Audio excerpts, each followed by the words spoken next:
Assalamualaikum warahmatullahi wabarakatuh dan selamat sejahtera kepada. So hari ini kita akan cerita pasal nafas baru bermula Ramadan lah. Untuk pengenalan, kita ada statistik bahaya merokok, beban kerajaan dan kesan rokok pada yang aktif dan pasif lah. Dan seterusnya kita ada fatwa dan dalil lah untuk rokok dan rokok elektronik. Dan untuk Ramadan adalah peluang kemasan dan manfaat berhenti merokok. Dan kita ada perkhidmatan berhenti merokok di semua fasiliti kesihatan. So untuk pengenalan, macam saya cakap tadi, kita ada statistik bahaya merokok, beban kerajaan dan rokok pasif lah, termasuk aktif smoker lah. So untuk tinjauan kesihatan morbiditi kebangsaan pada 2019 adalah menunjukkan bahawa pilihan utama perokok di Malaysia adalah rokok kretek lah, di mana 21%. Dan untuk rokok elektronik pula 5% lah. So, merokok mengakibatkan pengumpulan tar dalam paru-paru manusia. So, kita boleh tengok sama ada bukan merokok atau perokok lah. Di mana perokok kita boleh lihat dia punya paru-paru tu agak kehitaman sikit lah.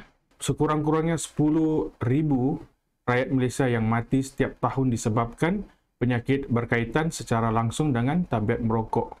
Sebanyak 7.4 bilion kos rawatan yang terpaksa ditanggung kerajaan akibat merokok menjelang tahun 2025 lah. Untuk kesan rokok pada yang aktif, kita boleh lihat untuk yang perokok ni pula, kita boleh tengok di mana untuk kanser, boleh menyebabkan kanser paru-paru, kanser mulut, oropharynx dan sebagainya lah. So untuk chronic disease pula boleh menyebabkan stroke dan serangan jantung dan lain-lain sekali lah. So rokok pasif, sebenarnya rokok pasif ni adalah setelah seorang itu merokok, dia akan menghembuskan asap rokok tu. Dan kita adalah orang kedua yang menghirup asap rokok tu lah. So satu daripada dua melaporkan pendedahan kepada asap rokok pasif di premis makanan tanpa penyaman udara lah. Di mana lokasi lain yang orang terdedah kepada asap rokok pasif adalah seperti di rumah, iaitu daripada keluarga kita, ibu bapa atau adik-beradik kita. Dan untuk tempat bekerja pula, rakan-rakan kita lah, di mana selalunya mereka ini merokok di tempat-tempat yang tertentu lah. Dan seterusnya adalah premis makanan dengan penyaman udara lah. Ini kita selalu lihat lah, di mana perokok-perokok ni dengan bebasnya merokok lah. Dan kita sebagai orang yang kedua yang menghisap rokok tu lah. So untuk passive smoker, dia akan menyebabkan kanak-kanak, dia akan menyebabkan masalah brain tumor, seperti ampus atau asma, akan memburukkan lagi keadaan lah. Dan untuk adult punya atau untuk orang dewasa akan menyebabkan stroke lah, sama seperti yang smoker lah. Contoh serangan jantung, kanser paru-paru dan sebagainya, atau COPD atau kita gelar sebagai chronic obstructive pulmonary disease lah. So untuk perkara di atas, actually kita boleh buat aduan lah, di mana kita boleh buat aduan kepada pejabat kesihatan negeri atau pejabat kesihatan daerah lah, supaya mereka dapat membuat tindakan yang selanjutnya lah. Baiklah tuan-tuan dan puan-puan, jom kita berhenti sekejap atau berehat sekejap untuk menyaksikan video ini. Jom kita saksikan. Bagi aku, badan aku adalah satu anugerah. Badan aku adalah satu tanggungjawab yang perlu aku jaga. Bukan untuk diri aku sahaja, tetapi untuk keluarga aku juga. Di sebalik itu, aku pernah menjadi penagih rokok yang tegar. Seperti ramai yang lain, pengaruh kawan menjadi punca utama aku mula ketagih dengan rokok. Sejak itu, rokok menjadi sebahagian dari hidup aku. Tetapi, lama-kelamaan, ketagihan ini secara perlahan-lahan menjejaskan kualiti hidup aku. Keadaan menjadi semakin teruk. Kesihatan aku merosot. Aku kerap kena migrain. Bila aku mula batuk tak henti, aku mula risau. Memang betul apa yang orang cakap. Bukan senang nak berhenti sendiri. Aku pernah cuba, tapi gagal. Semuanya mula berubah setelah aku dinasihatkan untuk melayari laman web Info Sihat. Aku dapat maklumat mengenai perkhidmatan berhenti merokok. Dari situ, aku menerima panduan untuk mula berhenti tabiat buruk ini dengan mengikuti program yang telah disediakan. Akhirnya, aku berjaya berhenti merokok dan menikmati kehidupan yang lebih berkualiti.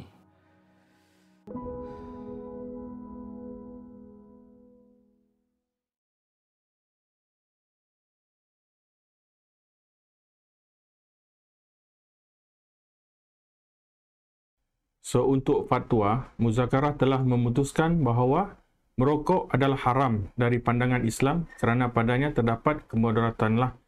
So, JAKIM ini dikeluarkan oleh JAKIM pada 1995 lah. Dan Muzakarah memberi pandangan hukum bahawa menggunakan rokok elektronik dan vape adalah haram. So, ini dikeluarkan oleh JAKIM pada 2015 lah. Mengikut surah Al-Baqarah ayat 195, firman Allah menyatakan, dan janganlah kamu sengaja mencampakkan diri kamu ke dalam bahaya kebinasaan lah. So, kita sudah tahu bahawa merokok ni membahayakan kesihatan dan merosakkan organ dalaman kita. So, kita janganlah, sekurang-kurangnya kita tidak merokok lah atau berhenti merokok lah. So, riwayat Ahmad dan Ibnu Majah menyatakan bahawa tidak ada kemudaratan dan tidak membuat kemudaratan. Maksudnya, contoh untuk orang yang merokok ni, bila kita merokok, kita memudaratkan diri kita sendiri. Dan selanjutnya kita akan memudaratkan kepada orang lain yang berada di sekeliling kita lah. So, kenapa Ramadan? Ramadan adalah peluang berharga untuk perokok itu berhenti merokok.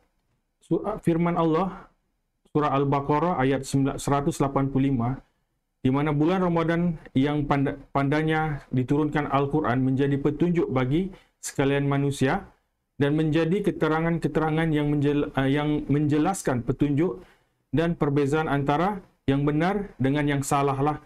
So, kita boleh tahu yang Ramadan ni adalah bulan yang suci, di mana selain daripada kita menahan lapar dan dahaga, kita juga harus menahan nafsu.